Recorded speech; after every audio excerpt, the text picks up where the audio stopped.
Bonsoir à toutes et à tous, j'espère que vous allez bien. Cette vidéo est la suite du cours Sciences de gestion, chapitre Classification des entreprises. Prière de voir la vidéo d'avant. Rebonjour à toutes et à tous et bienvenue dans cette nouvelle séance en continuité de la séance dernière, puisque nous avions déjà commencé 3 types économiques et formules économiques et classification, si vous voulez, juridique aussi des entreprises. La séance dernière nous a permis de connaître comment je peux classifier économiquement et juridiquement les entreprises. Aujourd'hui, ça sera une continuité avec la SA et la SARL et nous partirons ensemble vers le chapitre 4 qui sera un nouveau chapitre qui va vous permettre de mieux connaître les structures en entreprise. Donc, si vous regardez avec moi ici, la société anonyme. Qu'est-ce que c'est? Est-ce qu'il y a des exigences, des spécificités? C'est ce que nous allons découvrir. Regardez avec moi le premier pôle. La responsabilité des actionnaires est limitée à leur apport. J'essaierai de très clair. Je vais me faire comprendre très doucement. Si toi, tu donnes un apport de 50%, et moi, je donne un apport, ça veut dire un capital de 50%. Donc, nous avons la responsabilité, pas totale, mais elle est limitée à notre 50%. Au niveau de la prise de décision, au niveau des crédits et au niveau des dividendes. Bien sûr, ce que nous allons gagner, ça va être, on va dire, il va se situer à hauteur de 50%. Si maintenant, toi, tu donnes 90 et moi, j'ai participé avec 10%, ça va aussi être limité par rapport à ce pourcentage. Cela veut dire tout simplement que ce que nous allons déposer au démarrage comme argent, comme investissement, comme capital, va déterminer ce qui va venir ensuite. Si nous avons pris un crédit, moi j'ai pris un crédit de 90%, ben je vais normalement rembourser la part que j'avais pris au début. La personne qui avait pris que 10% de crédit n'est pas responsable de mon crédit, n'est pas responsable de mes soucis. Chacun est responsable selon son apport. C'est-à-dire qu'ils ne supportent les dettes qu'à concurrence de leur apport. Je vais expliquer. Si toi tu as pris 10% de crédit et moi j'ai pris 90 et nous devons déposer, imaginons, 8000 dirhams par mois. Tu dois déposer combien de 8000 dirhams? Est-ce qu'on va faire 50-50? Parce que nous sommes tous les deux dans l'aventure. Donc tu dois supporter et honorer uniquement 10%. Et d'ailleurs, même quand on va gagner, ce que nous allons récolter comme gain, tu vas aussi prendre que 10%. C'est-à-dire que ces 10% vont déterminer tes responsabilités et tes devoirs. D'accord. Maintenant, nous pouvons être minimum 5 pour pouvoir créer une SA. Je pense que ce point n'est pas à expliquer, il est déjà clair. Maintenant, pour notre capital minimum, pour pouvoir créer ce type d'entreprise anonyme, il est de 3 millions de dirhams, c'est 300 millions de centimes, si notre société va faire appel à l'épargne publique. Écrivez sur votre cahier, ça veut dire quoi, épargne publique? L'appel public à l'épargne est le fait pour une société. Oui, bien sûr, je vais vous expliquer doucement. Donc, c'est pour une société de recourir pour le placement de ses titres au service des banques ou des établissements financiers ou des intermédiaires en opération de bourse, soit à des procédés de publicité quelconque, soit au démarchage, par exemple. Ils sont réputés aussi de faire appel public à l'épargne. Les sociétés dont les titres sont admis aux négociations en bourse, à dater de leur inscription. On ne va pas oublier aussi que l'épargne nette des administrations publique, elle correspond à la différence entre les recettes et les dépenses courantes. En d'autres termes, elle correspond au solde budgétaire. Déduction faite des dépenses en capital. Elle ne tient donc pas compte des dépenses d'investissement ou des transferts en capital. Donc, comme vous voyez ici, nous avons besoin d'un capital minimum exigé de 3 millions de dirhams si la société fait appel à l'épargne publique et de 300 000 dirhams dans le cas contraire. Voilà, c'est tout simplement ça. Si maintenant il n'y avait pas d'épargne, on peut avoir un fonds propre de 300 000 dirhams, tu peux créer une SA si tu ne fais pas appel à cette épargne. Maintenant, qui va la diriger? C'est un directoire. C'est quoi un directoire? Ce sont des personnes que nous avons choisies qui vont être à la tête de l'entreprise. Cela veut dire que nous sommes 5, mais nous ne sommes pas obligés de piloter nous-mêmes. Imaginons, toi, tu as investi, tu as de l'argent, mais tu n'as pas le temps. Et toi, tu as investi, tu n'es même pas au Maroc. Et toi, tu as investi, mais tu as d'autres occupations. Nous allons choisir un directoire qui va lui-même diriger. Et si nous-mêmes nous sommes disponibles, nous pouvons jouer ce rôle. Et je peux être PDG présent, toi, directrice générale présente, elle, directrice générale adjointe présente. Donc, soit ce sont les compétences internes qui ont créé l'entreprise elle-même, soit ce sont des compétences externes. Est-ce que vous avez compris ce point? Si ce sont des entreprises, excusez-moi, si ce sont des entreprises qui ont choisi des externes, les externes ont passé un entretien, ils ont été recrutés. Ce n'est pas leur argent. Et quand ce n'est pas ton argent, tu peux commettre des erreurs. Parce que quand c'est ton argent, c'est ton investissement, tu réfléchis doublement, tu réfléchis triple, quadruple avant de prendre une décision. Maintenant, si ce n'est pas nous qui gérons, ce n'est pas nous le directoire, qu'est-ce qu'il faut faire à chaque fois?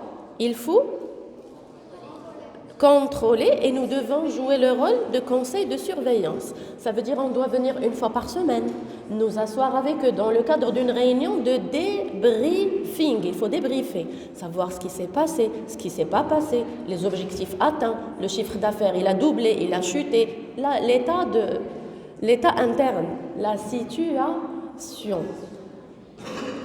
Donc, il y a toujours ce pilotage stratégique. Oui, le pilotage stratégique est toujours là. Maintenant, la société va jouir, ça veut dire elle va profiter. Elle va jouir, elle va profiter, elle va avoir une personnalité morale. Elle va jouir d'une personnalité morale. Elle est existante, elle a une patente, elle peut exercer quand? Lorsque elle obtient une immatriculation où elle va le prendre au registre de commerce. Tu dois avoir, c'est je pense 12 chiffres qu'il donne, c'est une patente. Quand vous rentrez chez un cyber ou un monsieur qui fait la photocopie, c'est un petit commerce. Mais il a lui aussi l'obligation d'afficher sa patente. Maintenant, toi, imaginons demain, toi et 3 ou 4 personnes ici, vous avez travaillé, vous avez accumulé une petite épargne et vous avez eu 300 000 dirhams, 30 millions de centimes. Vous pouvez partir à côté de l'ISCAE. L'ISCAE, elle est juste proche de nous. L'ISCAE, derrière, il y a quoi? Il y a l'IMPIC. Vous connaissez l'IMPIC? C'est là-bas où ils donnent les registres de commerce. C'est une grande structure. Tu rentres, tu leur demandes, voilà, je veux créer une SA. Nous sommes des associés, nous sommes 5 personnes. Quels sont les papiers qu'il faut ramener? Ils vous donnent les papiers et hop, ils vont vous inscrire en tant qu'investisseur, en tant qu'entrepreneur et vous allez avoir une patente. Vous pouvez acheter un local ou le louer et commencer à exercer normalement. Juste pour votre information, la EI, qu'on avait étudiée la première, elle peut être créée à partir de 10 000 dirhams. EI est une entreprise qui peut être créée à partir de 10 000. Ça veut dire demain, tu as une idée de projet et tu es fort en digital. Tu vas créer une page Facebook, Instagram, TikTok, tout, partout. Une page, tu vas créer une page à partir déjà de logiciels gratuits qui sont sur Internet, de création de pages. Tu vas créer un logo à partir de Canva, qui est aussi gratuit. Tu vas créer des petits cartons design à partir de certains commerces qui vous font une marque. et tu peux commencer à commercialiser ton produit. Maintenant, la cinquième qui reste, c'est la sarl. Je vais vous laisser 3-4 minutes, vous notez, et nous allons commencer aussi, même procédure, à expliquer chaque élément. Je vous attends. La société à responsabilité limitée, la sarl. Qui peut investir dans une sarl?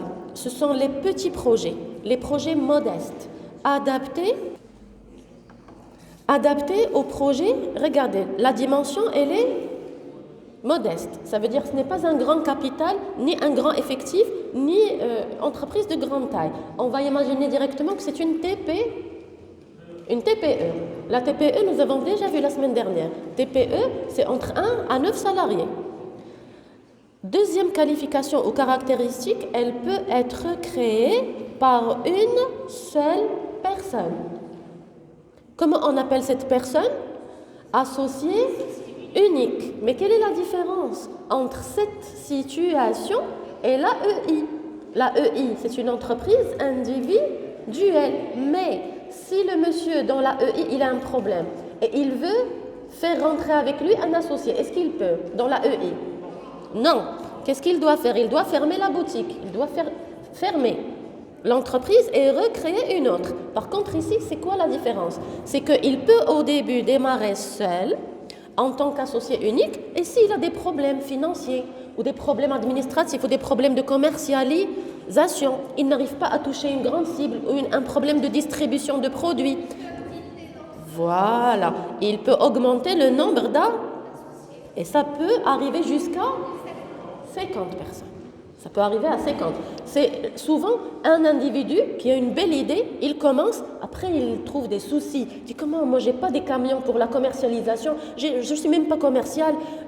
Imaginons lui, c'est un financier et j'ai besoin de ceci, j'ai besoin. Il commence à demander autour de lui, quelquefois ça devient une entreprise familiale. Ses sœurs, ses frères, son père, et la famille commence à l'aider et à avoir une part.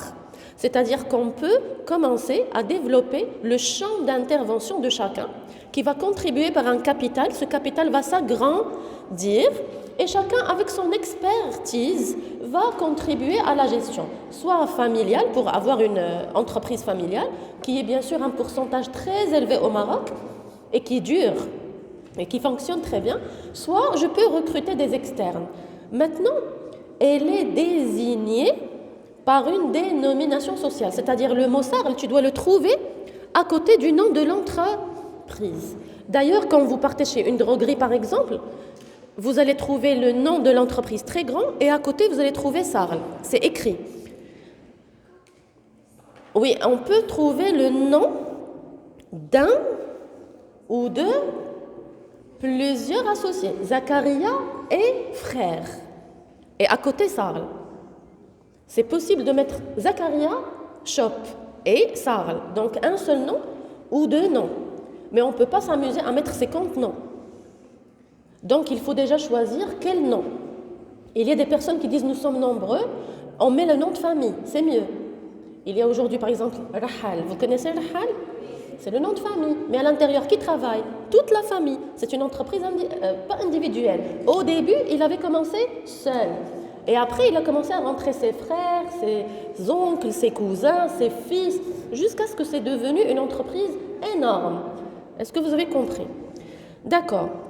Donc, où je dois mettre le mot sarl? Soit je vais le mettre avant, obligatoirement précédé, ou bien après, au suivi de la mention société à responsabilité limitée. Soit tu peux écrire société à responsabilité limitée, toute l'appellation, ou bien tu peux appeler.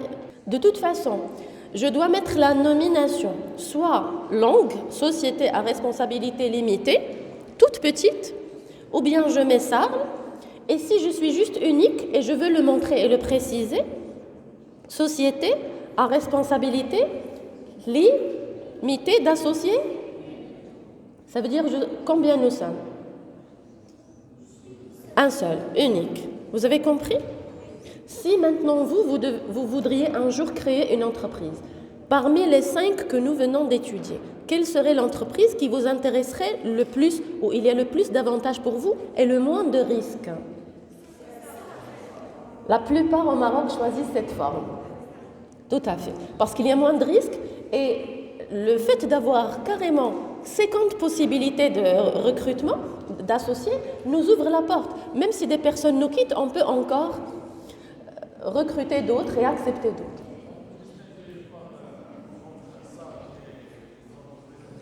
Il y a les deux variables qui peuvent être. Mais n'oublions pas aussi que ce n'est pas lié à des entreprises, à des projets énormes. Ce sont des entreprises de taille modeste.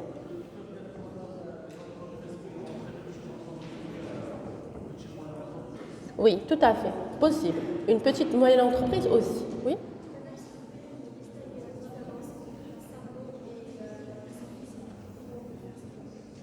J'ai pas entendu. Comment on peut distinguer?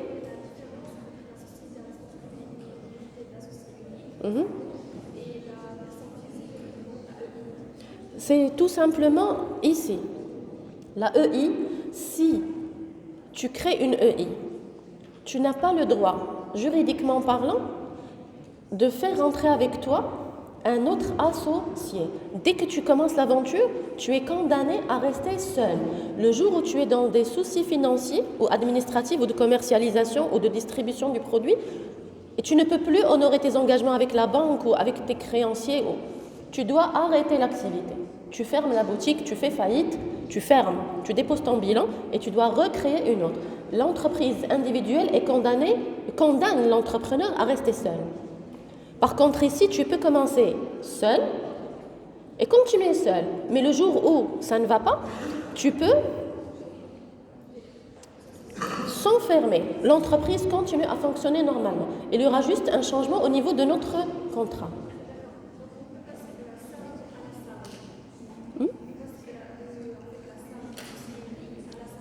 À la salle avec plusieurs associés. C'est tout. Normalement, lorsqu'il y a plusieurs associés, on ne va pas le mentionner. Ça va être société à responsabilité limitée. Mais au début, tu vas écrire une société responsabilité limitée d'associés unique. Dès que tu vas changer, ça va être une salle. Oui, bien sûr, parce qu'il y aura un changement au niveau administratif.